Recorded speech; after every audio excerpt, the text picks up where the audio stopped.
Hey guys, today I'm going to tell you how to fix your account has been disabled in the App Store and iTunes Store in iPhone or iPad.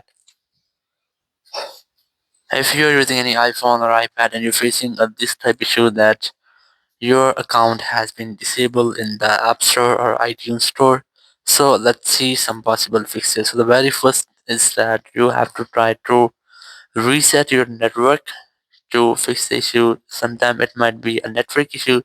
So you can easily fix that to refresh your network, to scroll to your control center, and you have to make sure that you have a strongest and a stable network connection.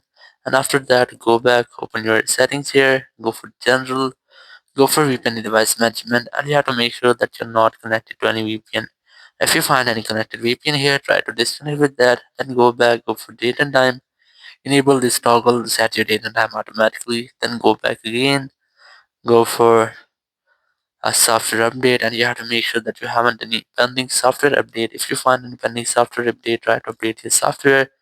Again, go to general setting here and go for transfer reset iPhone, select reset network settings, enter your passcode, then select reset network setting from the confirmation message pop up. It will reset all of your network setting. It will not delete your data, so you can easily try this, and after that your issue will be fixed. Or if it's still not fixed, there's the only way to fix the issue. You have to contact with Apple support. Now to do that, you have to simply open your Apple Support app, or you can use Apple Support Web. You can install this app from your App Store. So open your Apple Support app, look for iPhone here, tap on that, go for more option here.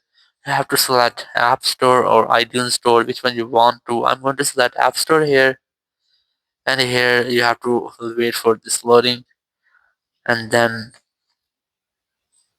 tap on this get more help option, then tap on call us. Now you will find a phone number whenever you want to talk. You have to simply dial this phone number and you will be connected with Apple support team member. You can discuss about your issue and get official help from there. So after that your issue will be fixed. Thank you very much for watching the video. Until next video, bye bye.